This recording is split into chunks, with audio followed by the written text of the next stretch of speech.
Very good morning everyone. आज हम लोग स्टार्ट करने वाले एक ब्यूटीफुल से chapter. The name of the chapter is ICDR। ठीक है, स्टार्ट करें हम लोग। देखो बहुत ध्यान से, ICDR ये ह्यूमंगस चैप्टर था ओल्ड सिलेबस में। अब न्यू सिलेबस में इस चैप्टर को थोड़ा कम कर दिया गया है।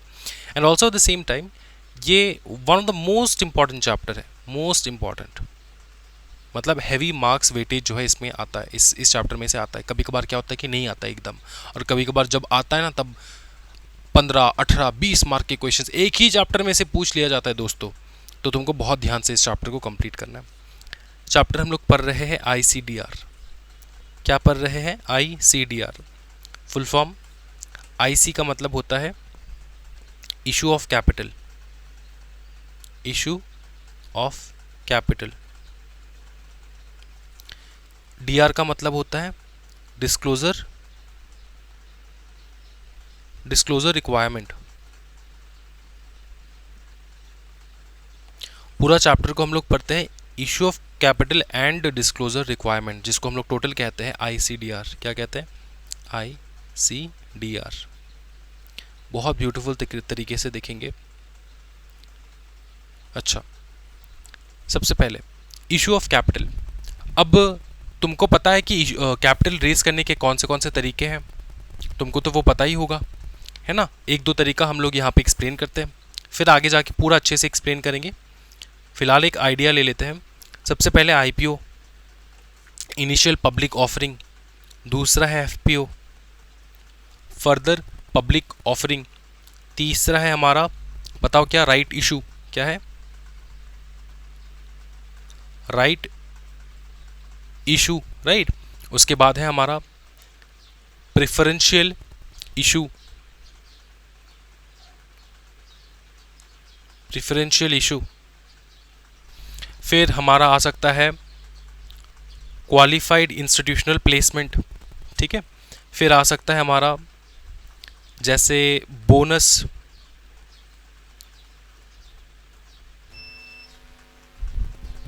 शेयर, या फिर हम लोग कह सकते हैं इसको बोनस इशू।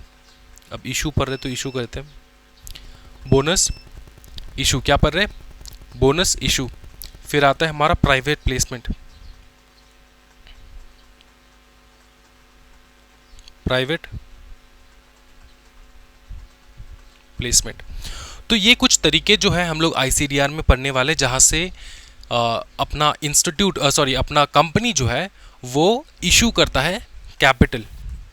कंपनी रेस करता है क्या? फंड। फंड कैसे रेस करता है? वाया दिस मेथड, वाया ये सारे मेथड्स। अंडरस्टूड? वाया ये सारे मेथड्स। अब एक इम्पॉर्टेंट बात ये होता है कि डिस्क्लोजर रिक्वायरमेंट का मतलब क्या होता है। फिर सिंपल चीज़ है, देख तू कंपनी जो है वो इशू कर रहा है, अंडरस्टूड। तो तेरे को क्या करना होगा? तेरे को इम्पॉर्टेंट डिटेल्स जो है इस इशू का, सारे इम्पॉर्टेंट डिटेल्स डिस्क्लोज करना होगा। सर किसको डिस्क्लोज करेंगे? पहला पब्लिक, फिर रेगुलेटर्स। अब रेगुलेटर्स में आ जाता है तुम्हारा सेबी। ठीक है, सेबी आता है, RBI भी आ जाता है। मेजर रेगुलेटर तुम्हारा सेबी है। फिर तुम्हारा स्टॉक एक्सचेंज भी आ जाता है, वो भी तो रेगुलेट करता है, तुम्हारे ऑपरेशंस को देखता है। क्या ये समझ में आ रहा है? हाँ जी। तो ये रेगुलेटर्स रहेंगे और इनको तुमको डिस्क्लोज करना होगा प्रॉपरली। अंडरस्टूड? कि कैसे तुम इशू ला रहे हो, क्या इशू ला रहे हो, कितने, पूरा ट्रांसपेरेंसी रहना होगा। ठीक है। तो ये चैप्टर बात करता है हमारे इशू ऑफ कैपिटल के ऊपर, कि कैसे कंपनी पैसा रेस करता है एंड उस पैसे को रेस करने के लिए क्या क्या तरीके हैं, and also at the same time उन तरीकों को अपनाने के बाद you also have to also disclose कि क्या क्या तुमने किया, किस प्रकार से किया, and what is the update. ये पूरा अपडेट जो है तुम्हारे इशू से रिलेटेड सब कुछ तुमको देना होगा to the public and also to the regulators. Is that clear? हाँ जी, ठीक है। क्यों? सो दैट इन्वेस्टर्स के राइट को हम लोग प्रोटेक्ट करके रख पाए, इन्वेस्टर्स को प्रोटेक्ट करके, उनके इन्वेस्टमेंट को प्रोटेक्ट करके रख पाए। समझ में आ रहा है? धोखाबाजी करके तुमने पैसा उठा लिया, है ना, इंडियन लोग को फूल करना बहुत इजी हो जाता है। तो तुमने धोखा दे के पैसा उठा लिया तुमने उनसे, तो ये तो दिक्कत हो जाएगा। तो रेगुलेटर्स पूरा तुम्हारे ऊपर नज़र रखते हैं कि तुम क्या कर रहे हो, किस प्रकार से कर रहे हो, कैसे पैसा उठा रहे हो एंड ऑल दैट स्टफ। क्या ये समझ में आ रहा है? हाँ जी। तो ये चैप्टर पता है तुमको कि ये चैप्टर स्टार्ट कैसे होता है? ये चैप्टर स्टार्ट होता है with the first topic, that is IPO, initial public offering. Initial public offering and FPO, ये दो बहुत इंपॉर्टेंट टॉपिक बन जाते हैं इस चैप्टर में। सबसे पहला चैप्टर जो टॉपिक जो आपको देखने को मिलेगा यहाँ पे, सीधा इधर आ जाओ, यहाँ पे इनिशियल पब्लिक ऑफरिंग। तो मैं यहाँ पे लिखाऊंगा, तुमको सिखाऊंगा एंड थोड़े एडिशनल नोट्स जो है वो लिखाऊंगा भी यहाँ पे, अंडरस्टूड? तो तुमको बहुत अच्छे से जो है ध्यान से ये पूरा करना है और नोट्स तुमको डाउनलोड कर लेना है हमारे टेलीग्राम चैनल से। सबसे पहले एक चीज़ हमको यहाँ पे बहुत अच्छे से समझना है, वो है इनिशियल पब्लिक ऑफर। देखो स्टार्ट यहीं से होता है, ठीक है? मैं तुमको दिखा देता हूँ, फिर तुम कहोगे सर तुमने कहाँ से स्टार्ट कर दिया आपने।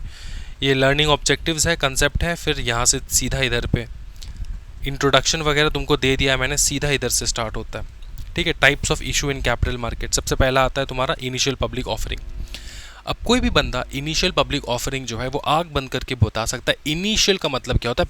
पहली बार पब्लिक को ऑफर करना, पहली बार पब्लिक को ऑफर करना, मतलब फर्स्ट टाइम तुमने शेयर इशू किया है, फर्स्ट टाइम तुमने शेयर इशू किया है। तो इसको कैसे पढ़ेंगे हम लोग? एन अनलिस्टेड कंपनी जो लिस्टेड नहीं था ऑफर करता है share to the public for the first time, और जैसे वो शेयर ऑफर करता है, लिस्ट करता है, वो अनलिस्टेड से लिस्टेड बन जाता है, ठीक है? अपने शेयर्स को लिस्ट करवा देता है स्टॉक एक्सचेंज में, तो वो अनलिस्टेड से लिस्टेड बन जाता है। तो ये पहला फर्स्ट स्टेप होता है जब कोई भी कंपनी अपने फंड्स को रेज करता है वाया पब्लिक ऑफरिंग, ठीक है? तो an unlisted company offers shares to the public for the first time, company becomes listed after an IPO. क्या ये तुमको समझ में आ रहा है? आईपीओ करने के बाद कंपनी क्या हो जाता है? लिस्टेड हो जाता है। समझे दोस्तों? कोई दिक्कत वाली बात?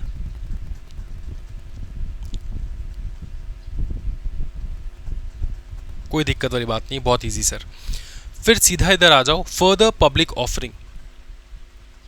फर्दर पब्लिक ऑफरिंग, अच्छा तुम लोग ना देखो, तुमको एक टेक्निक बता देता हूँ मैं पढ़ाई करने के लिए, स्पेशली ये CMSL सब्जेक्ट जो है वो। तुमको ये initial public offering, further public offering, ये सारा टॉपिक जो तुम हर चैप्टर में पढ़ते हो ना, इसको ये टॉपिक्स तुमको अलग अलग चैप्टर्स में देखने को मिलेगा, अलग अलग चैप्टर्स को में देखने को मिलेगा। इनसे रिलेटेड तुमको अलग अलग चैप्टर्स में बहुत कुछ पढ़ने को मिलेगा, समझ में, जानने को मिलेगा। तो तुमको जब तुम नोट्स बनाते हो ना अपना, तो मेरी तरह नोट्स बनाया करो, ठीक है? ये नोट्स मैं अवेलेबल करवा दूंगा, लेकिन फिर भी मैं तुमको बता रहा हूँ, अगर तुम घर में बैठ के नोट्स बना रहे हो ना, इस प्रकार से बनाओ कि आईपीओ का नाम आते ही तुम याद आ जाए कि आईपीओ होता क्या है, बेसिक होता क्या है। क्योंकि अगर तुम देखो एक पेज का पन्ना पढ़ रहे हो ना, पूरा एक पन्ने का पूरा डेटा पढ़ रहे हो आईपीओ के बारे में, तुमको कुछ याद नहीं रहने वाला एग्जामिनेशन में, क्योंकि बहुत कुछ पढ़ना है तुमको, अंडरस्टूड? तो तुमको बेसिक आइडिया लेना है कि आईपीओ होता क्या है, अंडरस्टूड? ये होता है पास करने का technique for your CS executive, मैं तुमको बार बार बता रहा हूँ, अंडरस्टूड? तो तुमको इस प्रकार से नोट्स बनाना है कि एग्जामिनेशन से पहले तुम उसको रिवाइज कर पाओ। ऐसा नहीं कि एक टॉपिक का, इस आईपीओ का मैं चाहूँ तो 2 पेज 2 पन्ने का मैं पूरा नोट्स बना सकता हूँ, लेकिन वो कोई काम भी नहीं आएगा, क्योंकि अलग अलग चैप्टर्स में तुमको पढ़ना है वो ऑटोमेटिकली, अंडरस्टूड? तो कीप इट कंसाइज्ड एंड इतना रखो कि कम से कम तुमको पूरा टॉपिक के बारे में पता चल जाए, and you also can remember it, revise it before the examination. तो ये नोट्स उसी पर्पज़ के लिए बनाया जाता है। फिर आता है हमारा पब्लिक फर्दर पब्लिक ऑफरिंग। अब आईपीओ होता है वो स्टेज जहां पे कोई भी कंपनी पहली बार अपने शेयर्स को लिस्ट करता है कंपनी में। अब जो ऑलरेडी लिस्टेड कंपनी है वो क्या करते हैं? फर्दर पब्लिक ऑफर करते हैं, फर्दर न्यू शेयर्स इशू करते हैं। A listed company issues new share to the public, ठीक है? न्यू शेयर इशू किया जाता है टू किसको? पब्लिक को। ये होता है तुम्हारा फर्दर पब्लिक ऑफरिंग, ये तुमको याद रखना है, अंडरस्टूड? हाँ जी, ओके। फिर देखो ये जो पब्लिक फर्दर पब्लिक ऑफर है ना, इसको हम लोग सेकेंडरी पब्लिक ऑफरिंग भी कहते हैं। तो कभी कभार एग्जामिनेशन में सेकेंडरी पब्लिक ऑफरिंग अगर पूछ लिया तो तुमको याद आना चाहिए कि ये फर्दर पब्लिक ऑफरिंग है। क्या पूछा जा सकता है? सेकेंडरी पब्लिक ऑफरिंग, ये भी पूछा जा सकता है एग्जामिनेशन में, बहुत अच्छे से याद रखना है। राइट इशू, देखो राइट इशू जो है ये तुमको कंपनी लॉ में पूरा अच्छे से करना है। ये सेक्शन बहुत इंपॉर्टेंट है, section 62 of the companies act, section 62 of the section of the companies act 2013, इसको बहुत अच्छे से कर लेना है, ठीक है। वहाँ से कर लोगे, यहाँ पे तुमको रेगुलेशन पढ़ना है। याद रखना, मैं फिर से बता रहा हूँ, इशू करने का जो रेगुलेशन है इस चैप्टर में से पढ़ोगे, जो तुम आगे पढ़ने वाले हो यहाँ से पढ़ने वाले हो, यहाँ से meaning of draft of important यही से स्टार्ट होता है। तुमको ये बेसिक अंडरस्टैंडिंग होना चाहिए कि ये होते क्या है राइट इशू। अब कोई भी मेरे को बता दो कि राइट इशू होता क्या है। हाँ जी बताओ। देखो कोई भी लिस्टेड कंपनी जब अपने एग्जिस्टिंग शेयर होल्डर्स को नए शेयर्स ऑफर करते हैं, क्या बताओ, एग्जिस्टिंग शेयर होल्डर्स को, जो ऑलरेडी शेयर होल्डर्स है उनके, पब्लिक को ऑफर नहीं होता है ये राइट इशू। ये राइट इशू जो है वो एग्जिस्टिंग शेयर होल्डर्स को ही ऑफर हो पाता है। अ लिस्टेड कंपनी जो न्यू शेयर ऑफर करता है to the existing share holders, ठीक है, टू द एग्जिस्टिंग क्या बताओ share holders on a specific pre recorded date. Specific recorded date का मतलब ये होता है कि एक पर्टिकुलर टाइम पीरियड के अंदर तुमको ये अपॉर्चुनिटी मिलता है, ठीक है। तुमको एक टाइम पीरियड मिलता है, उसके अंदर तुमको एक अपॉर्चुनिटी मिलता है कि तुम चाहो तो खरीद सकते हो। क्या ये समझ में आ रहा है? हाँ जी ओके। अब रिकॉर्ड डेट इसलिए भी होता है कि पकड़ लो, अगर किसी भी इंसान को पता चले कि कोई कंपनी राइट इशू जो है ना वो इशू करने वाला है, अगर ये न्यूज़ आ जाए मार्केट में, समझ में आ रहा है, कोई भी कंपनी राइट इशू करने वाला है, तो सारे जो इन्वेस्टर्स हैं वो फटाफट उस कंपनी के शेयर्स खरीद लेंगे, क्योंकि उनको पता है कि वो उन्होंने अगर राइट इशू मतलब उन्होंने अगर शेयर खरीदा तो उनको दोबारा शेयर खरीदने का मौका मिलेगा, वो भी कंपनी से, डायरेक्टली कंपनी से मौका मिलेगा। उनको स्टॉक मार्केट से नहीं खरीदना है, डायरेक्टली कंपनी से उनको मौका मिलेगा, ठीक है, और ये कम प्राइस में मिलता है। तो ये अपॉर्चुनिटी क्यों छोड़ दे कोई भी, तो इसलिए वो जैसे खबर आ जाए मार्केट में कोई भी इंसान जाके खरीद सकता है वो सारे शेयर्स, ठीक है, सो दैट बाद में उसको शेयर मिले। तो इसलिए एक रिकॉर्ड डेट होता है कि जब भी ये खबर मार्केट में आता है तो उनको ये भी पता लग जाता है कि कौन से डेट तक शेयर होल्डर्स को वो लोग मानेंगे ये ऑफ़र किया जा रहा है, कौन से वाले डेट तक, इस बात का ध्यान रखना है, ठीक है। तो ये तुम लिख भी सकते हो अगर तुम चाहते हो तो तुम ऐसे लिख सकते हो कि a cut off date is set to determine whether share holders are eligible to receive the right और नॉट, ठीक है, ऐसे तुम लिख सकते हो। कट ऑफ डेट क्या बताओ, cut off date is set to determine whether share holders are eligible to receive the right offer और नॉट, ठीक है, समझ में आ रहा है। उस डेट के अंदर जो भी शेयर होल्डर्स शेयर होल्ड कर रहे हैं उनको मिलेगा ये राइट, ठीक है। ये हो गया तुम्हारा रिकॉर्ड डेट। अच्छा, इन अ प्री डिसाइडेड रेशियो, अब पकड़ ले किसी भी, ये रेशियो जो है ना कंपनी डिसाइड करता है, कहता है कि किसी के पास भी अगर 5 शेयर है तो उस बंदे को 1 शेयर मिलेगा, या फिर किसी भी बंदे के पास 5 शेयर है तो उस बंदे को 3 एक्स्ट्रा शेयर्स मिलेंगे। इस प्रकार से रेशियो डिसाइड करता है कंपनी, समझ में, हर 5 शेयर के ऊपर 3 शेयर, हर 5 शेयर के ऊपर 1 शेयर, इस प्रकार का रेशियो कंपनी खुद डिसाइड करता है कि उसको किस हिसाब से देना है, वो अपने आप डिसाइड कर लेता है। समझ में आ चुका है, कोई दिक्कत वाली बात नहीं। फिर देखो, share holders can subscribe, ignore और रिनाउंस देयर राइट्स। सबसे पहला है सब्सक्राइब। सब्सक्राइब मतलब या तो वो खरीद सकते हैं, या तो वो इग्नोर कर सकते हैं उस पूरे इशू को, या तो वो रिनाउंस कर सकते हैं। वो जो अपना राइट है ना, वो राइट वो किसी और को दे सकता है। रिनाउंस कर देना कि मेरे को नहीं खरीदना है, मैं मेरा राइट जो है किसी और को मैं दे रहा हूँ, सेल कर रहा हूँ किसी और को, समझ में आ रहा है, वो खरीद लेगा। ये अधिकार भी मिलता है शेयर होल्डर को, ठीक है, समझ में आ रहा है, ओके। नेक्स्ट देखो, प्रीफरेंशियल इशू देखेंगे। देखो प्रीफरेंशियल इशू होता क्या है। प्रीफरेंशियल इशू जो है वो तुम्हारा किसी भी लिस्टेड कंपनी, मतलब ऑलरेडी तुमको लिस्टेड होना चाहिए, ऐसा नहीं कि अनलिस्टेड कंपनी, तुमको ऑलरेडी लिस्टेड होना चाहिए, ठीक है। पहले सुन लो मेरा बात, उसके बाद मैं मार्किंग कराऊंगा, बात सुन लो अच्छे से।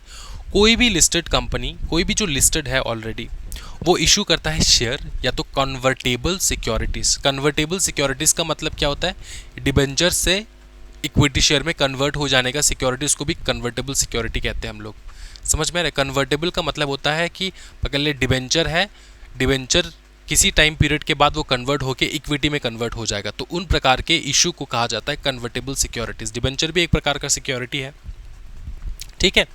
इशू करता है शेयर या तो कन्वर्टेबल सिक्योरिटीज, किसको? To a select group of person या फिर entities. To a select group of person या तो इन एंटिटीज। अब ये जो select group of person entities होते हैं, ये कौन होते हैं? ये स्ट्रेटेजिक इन्वेस्टर्स होते हैं, प्रोमोटर्स होते हैं, एम्प्लॉई होते हैं, वो भी होते हैं। क्या ये समझ में आ रहा है? ठीक है, तो इसको तुमको याद रखना है।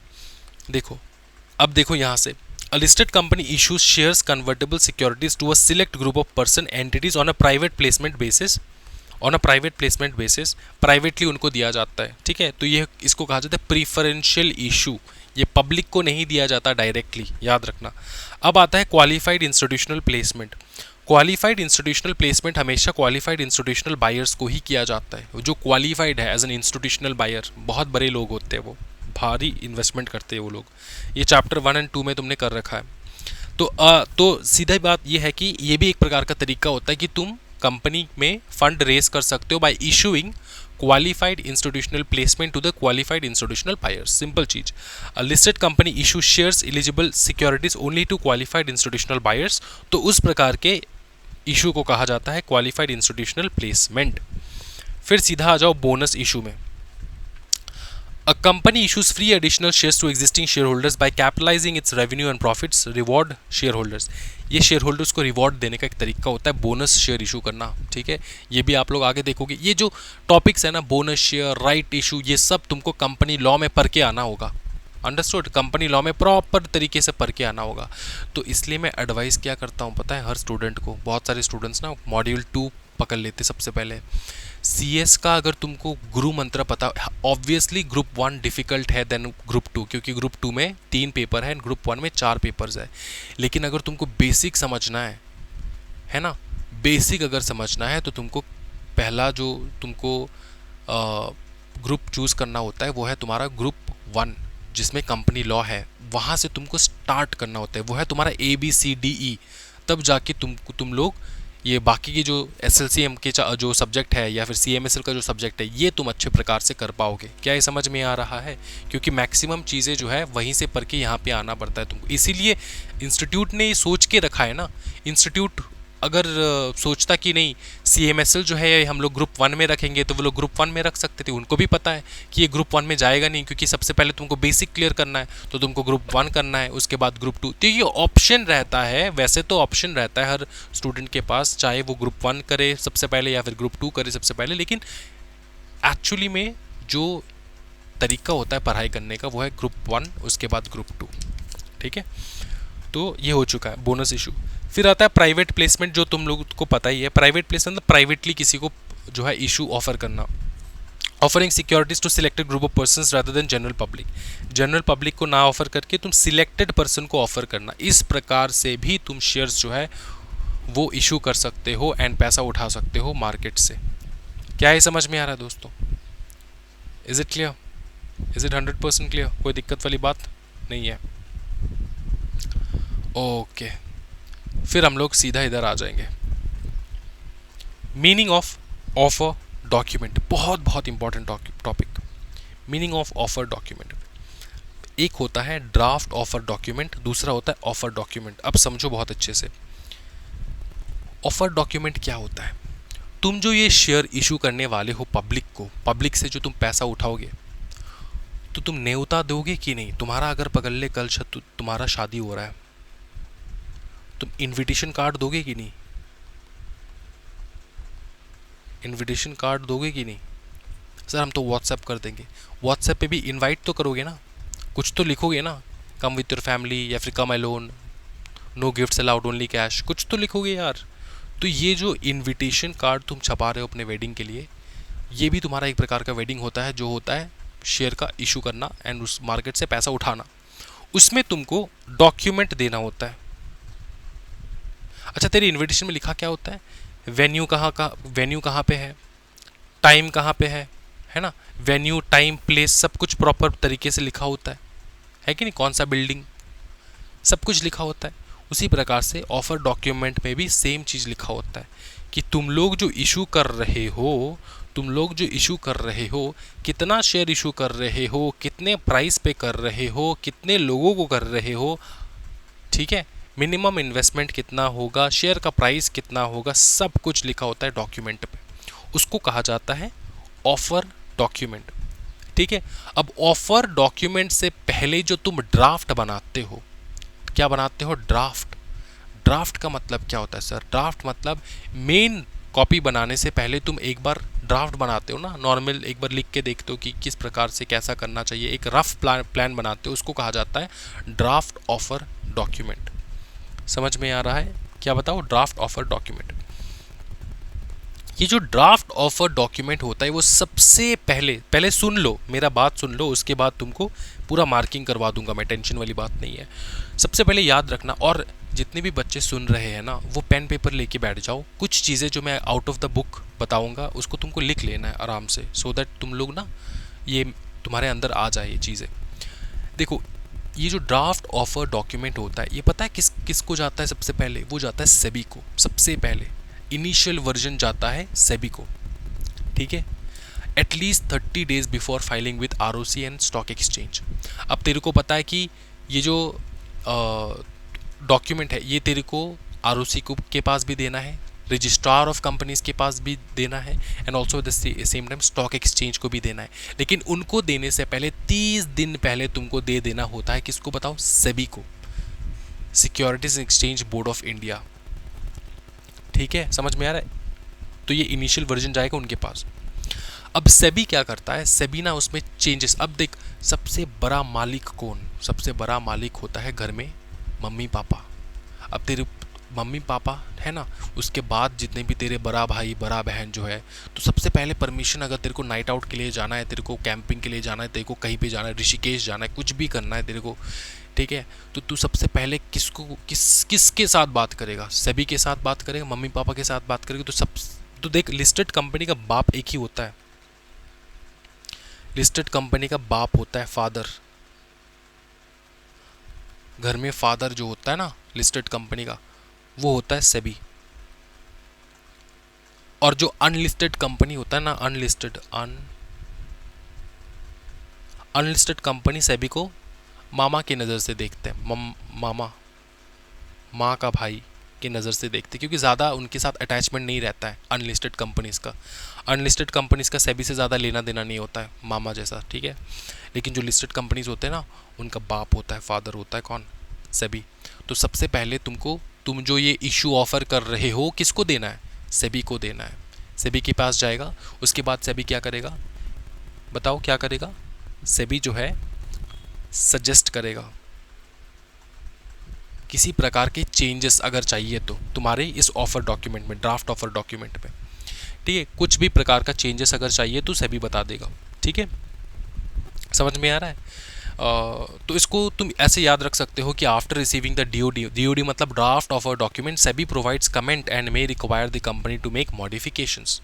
चेंजेस करना हो सकता है, और provide further clarification to ensure full disclosure and investors protection. तो सेबी तो नॉर्मली इन्वेस्टर्स के प्रोटेक्शन के बारे में ही सोचता है, तो पूरा डिस्क्लोजर चाहता है। अगर तू पूरा डिस्क्लोजर नहीं दे रहा तो सेबी फिर से बोलेगा कि पूरा डिस्क्लोजर दे, या तो कुछ मॉडिफिकेशन लाना है तो मॉडिफाई करने के लिए तेरे को बोलेगा कि तेरे ऑफर डॉक्यूमेंट में ये चीज़ जो है ये मॉडिफाई कर। समझ में आ रहा है? ठीक है। उसके बाद ये जो ऑफर डॉक्यूमेंट होता है ना, ये सीधा जाएगा सेबी के वेबसाइट के ऊपर, available on SEBI's website for public comment for 21 days. 21 days तक ये अवेलेबल रहेगा सेबी के वेबसाइट के ऊपर पब्लिक के कमेंट के लिए। पब्लिक जाके उसके ऊपर कमेंट करेगा, कुछ भी पब्लिक को बताना है तो वो बताएगा पब्लिक, ठीक है। किस चीज़ के लिए होता है सर? ये ट्रांसपेरेंसी के लिए होता है, to promote transparency. Draft offer document is made public on SEBI's website. ये अभी तक ऑफर डॉक्यूमेंट हुआ नहीं है जो पब्लिक के पास जाता है, ये अभी भी ड्राफ्ट ऑफर डॉक्यूमेंट, ये फाइनल नहीं है। फाइनल जब हो जाएगा वो बन जाता है ऑफर डॉक्यूमेंट, ठीक है। ड्राफ्ट हट के बन जाता है ऑफर डॉक्यूमेंट। क्या ये समझ में आ रहा है? ओके, समझो। तो जितने भी स्टेक होल्डर्स है, इन्वेस्टर्स, एनालिस्ट है, जनरल पब्लिक है, वो क्या करेंगे? फीडबैक देगा इस ड्राफ्ट ऑफर डॉक्यूमेंट के ऊपर फीडबैक देगा, बोलेगा कि ये सही है, गलत है, क्या इंप्रूव करना चाहिए, क्या नहीं करना चाहिए। तो सेबी के ऊपर होता है, ये वो कंसिडर करेगा नहीं करेगा। ये 21 डेज तक होता है सेबी की वेबसाइट के ऊपर। सेबी 21 डेज पूरा अच्छे से देखेगा। अगर सेबी को कुछ अच्छा वैल्यूएबल सजेशन आया तो वो कंपनी को बोलेगा, अगर नहीं आया तो सेबी बोलेगा ठीक है चल आगे बढ़। अब आगे बढ़ने का टेक्निक होता है ऑफर डॉक्यूमेंट। इससे पहले मैं मार्किंग करवा लेता हूँ तुमको यहाँ का। Draft offer document DOD, the initial version filed with SEBI at least 30 days before filing ROC and SE। ROC मतलब registrar of companies and SE मतलब स्टॉक एक्सचेंजेस। सेबी में suggest changes available on SEBI's website for public comment for 21 days. तो बता ये revision के लिए material बढ़िया है कि नहीं, बता। बहुत बढ़िया है, भौकाल बढ़िया है, भौकाल एकदम, ठीक है। फिर देख, the final document file with registrar of companies ROC and stock exchange. क्योंकि सबसे पहले ड्राफ्ट ऑफर डॉक्यूमेंट जाता है किसके पास, सेबी के पास। 21 दिन तक रहता है उसके पास, ठीक है। 21 दिन जो है वेबसाइट के ऊपर डालता है सेबी, 30 डेज तक उसी के पास, 30 डेज पहले भेजना होता है। जब सेबी ने पूरा इसको वेरीफाई कर लिया, सेबी ने बोला चल ठीक है आगे बढ़, तो वो बन जाता है ऑफर डॉक्यूमेंट। और फिर वो ऑफर डॉक्यूमेंट जाता है ROC के पास, registrar of companies and stock exchanges के पास। ये तेरे को याद रखना है, ठीक है। फिर देख, contains all relevant information for investors. सारे इंपॉर्टेंट इंफॉर्मेशन इन्वेस्टर्स के लिए मेंशन्ड होगा, ठीक है। Called prospectus for public issue IPO FPO। अब ये जो ऑफर डॉक्यूमेंट है, ऑफर डॉक्यूमेंट, ठीक है, ऑफर डॉक्यूमेंट जो है ये होता है तुम्हारा, ये इसको प्रोस्पेक्टस कहते हैं हम लोग। क्या कहते हैं? Prospectus for public issue. Public के लिए अगर इशू कर रहा है तो उसको हम लोग कहेंगे क्या, बताओ? प्रोस्पेक्टस। क्या कहेंगे? प्रोस्पेक्टस, ठीक है, प्रोस्पेक्टस। प्रोस्पेक्टस से क्या पता चलता है? प्रोस्पेक्टस से पता चलता है कि कंपनी का सारा डिटेल क्या है, इस इशू से रिलेटेड सब कुछ डिटेल जो है वो कंपनी प्रोवाइड कर देता है अपने प्रोस्पेक्टस के ऊपर, और इसी ऑफर डॉक्यूमेंट को प्रोस्पेक्टस कहा जाता है। Call letter of offer for right issue. और अगर तुम राइट इशू कर रहे हो, देखो IPO FPO कर रहे हो तो उसको हम लोग बोलेंगे प्रोस्पेक्टस। अगर तुम राइट इशू कर रहे हो तो उसको हम लोग कहेंगे लेटर ऑफ ऑफर। क्या कहेंगे? Letter of offer. क्या ये समझ में आ रहा है? इतना तेरे को याद रखना है। फिर आता है रेड हेरिंग प्रोस्पेक्टस। भैया तुम्हारा रेड हेरिंग प्रोस्पेक्टस से लेके अब्रिज्ड प्रोस्पेक्टस, शेल्फ प्रोस्पेक्टस, ये सब कुछ तुमको पढ़ना है कंपनी लॉ में, ठीक है, कंपनी लॉ में। तब तुमको धीरे धीरे चीज़ों को समझ में आएगा। अच्छा, ये जो रेड हेरिंग प्रोस्पेक्टस है होता क्या है? रेड हेरिंग प्रोस्पेक्टस जो होता है ना, ये एक पतला सा बुक होता है, पूरा कंप्लीट डिटेल्स नहीं रहता है, लेकिन ये इनिशियल डिटेल देकर पब्लिक के पास जाता है, उसके बाद मेन जो है वो जाता है। अब देखिए इसको रीड करेंगे हम लोग। रीड करने से पहले थोड़ा बहुत बता देता हूँ। कंपनी के जो शेयर का प्राइस होगा ना, शेयर प्राइस, वो उसको डिटरमाइन करने का तरीका एक होता है book building, book building process, ठीक है, जहां पे प्राइस का बिडिंग होता है, कितना प्राइस होना चाहिए तेरे शेयर्स का, ठीक है। तो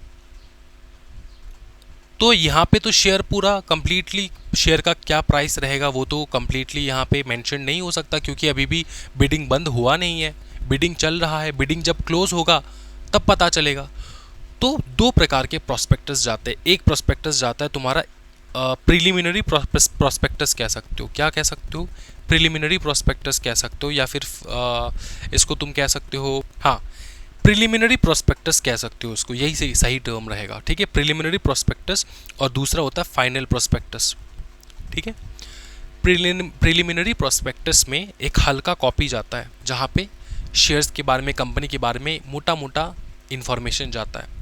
उसके बाद फाइनली जब बिडिंग क्लोज हो जाता है, पूरा प्राइस डिस्क्लोज हो जाता है, प्राइस फिक्स हो जाता है, फिर जाता है फाइनल प्रोस्पेक्टस। समझ में आ रहा है? सर ये प्रोस्पेक्टस किसके लिए है? ये प्रोस्पेक्टस है पब्लिक के लिए, सो दैट पब्लिक को पता लगे कि होता क्या है, इस कंपनी से रिलेटेड क्या हो रहा है, नहीं हो रहा है, किस प्रकार का इशू है। क्या ये समझ में आ रहा है? ठीक है। अच्छा, इसको कहा जाता है, ये जो तुम्हारा प्रिलिमिनरी प्रोस्पेक्टस है, पहली बार छोटा हल्का सा इन्फॉर्मेशन देके जो तुम भेज रहे हो, उसको कहा जाता है रेड हेरिंग प्रोस्पेक्टस। इसका नाम है red herring prospectus, red head नहीं दोस्तों, रेड हेरिंग प्रोस्पेक्टस, ठीक है। फिर देखो, used in book build issue where the price is disclose through bidding. Does not contain the exact issue price, मतलब ये जो प्रिलिमिनरी प्रोस्पेक्टस है इसमें तो इशू प्राइस रहेगा नहीं ना, क्योंकि बिडिंग हो रहा है, of number of shares. May have a price band, एक प्राइस बैंड हो सकता है, यहाँ से यहाँ तक हो सकता है, इस प्रकार का बैंड वो लोग दे सकते हैं। प्राइस बैंड मतलब हो सकता है कि पकड़ लो 200 रुपये से लेकर 300 रुपये के बीच में हो सकता है, फाइनल प्राइस तो ये बताया नहीं लेकिन इसके बीच में ही होगा। इस प्रकार का एक प्राइस बैंड वो लोग दे देते हैं रेड हेरिंग प्रोस्पेक्टस में। फाइनल प्रोस्पेक्टस में एग्जैक्टली वो अमाउंट दिया जाता है जिस प्राइस में वो शेयर जो है वो इशू हो रहा है। Filed with ROC before the issue opens, issue open होने से पहले तुमको आरओसी के पास ये भेजना होता है, आरओसी के पास तुमको ये भेजना होता है, याद रखना, रजिस्ट्रार ऑफ कंपनीज के पास तुमको ये भेजना होता है, ठीक है। अच्छा, फिर final price details are included in the final prospectus filed after bidding closes, ये भी तुमको फाइल करवाना होता है आरओसी को, ठीक है। और एक चीज़ तेरे को बता देता हूँ, ये तेरे को यहीं पे पढ़ने को नहीं मिलेगा, लेकिन तेरे को पढ़ने को मिलेगा कंपनी लॉ में, क्योंकि यहाँ पे रेड हेरिंग प्रोस्पेक्टस के बारे में ज़्यादा इन्फॉर्मेशन है नहीं।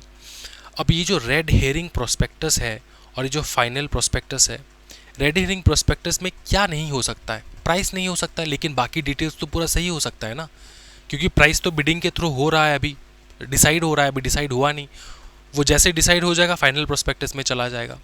लेकिन पकड़ ले रेड हेरिंग प्रोस्पेक्टस में प्राइस के अलावा जितने भी एसेंशियल इन्फॉर्मेशन होता है कंपनी का, उसमें तूने उल्टा सीधा घाटा कर दिया, उल्टा सीधा बता दिया।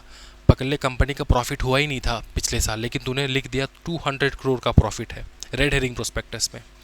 फाइनल प्रोस्पेक्टस में तूने असली बात लिख दिया, फाइनल प्रोस्पेक्टस में तूने लिखा है कि 0 प्रॉफिट, ठीक है, last year last quarter 0 profit for example. तो ये जो मिसमैच हो रहा है ना तेरा red herring prospectus and final prospectus, ये इलीगल है, ये जनता को उल्लू बनाने के लिए किया जाता है। जो लोग रेड हेरिंग प्रोस्पेक्टस पढ़ लेंगे ना, वो फाइनल प्रोस्पेक्टस फाइनल ड्राफ्ट जो है वो पढ़ेंगे नहीं, फाइनल प्रोस्पेक्टस पढ़ेंगे नहीं। तो इसलिए कहा जाता है तुमको बहुत हैवी फाइन भरना पड़ता है दोस्तों, अगर तूने रेड हेरिंग प्रोस्पेक्टस में कुछ लिखा है एंड फाइनल प्रोस्पेक्टस में कुछ और लिखा है, इसमें कोई डिफरेंस नहीं हो सकता।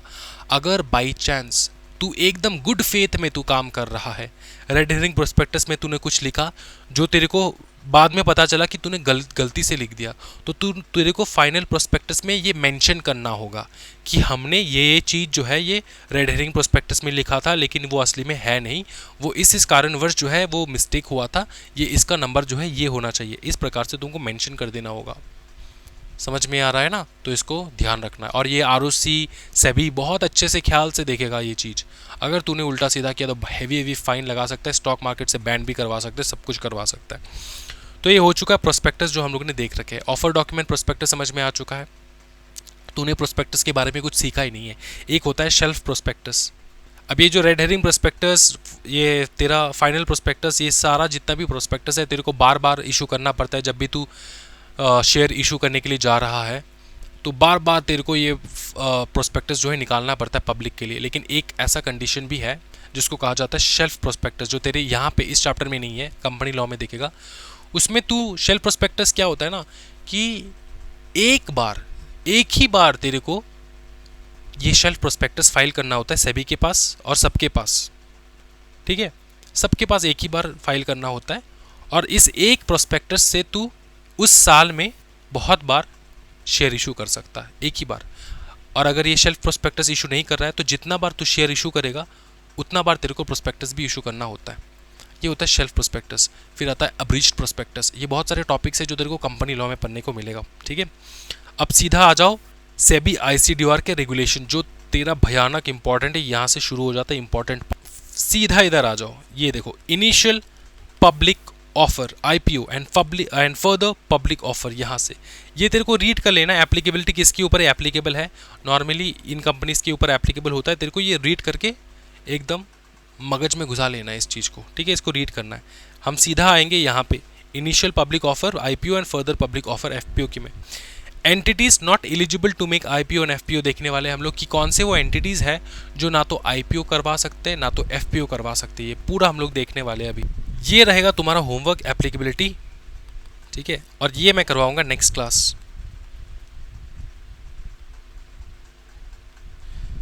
ठीक है, नोट्स मैं अवेलेबल करवा दूंगा, टेंशन लेने की कोई आवश्यकता नहीं है। एंड बहुत आराम से आपको कर लेना इस चैप्टर को, ठीक है। मिलता है कल अगेन विद द सेम जोश, एंड हम लोग बहुत ब्यूटीफुल टॉपिक देखने वाले हैं जिसको कहा जाता है initial public offer IPO and further public offer FPO का एलिजिबिलिटी एंड नॉन एलिजिबिलिटी। क्या ये समझ में आ रहा है? Thank you so much everyone, happy learning guys, bye bye, take care and जय हिंद।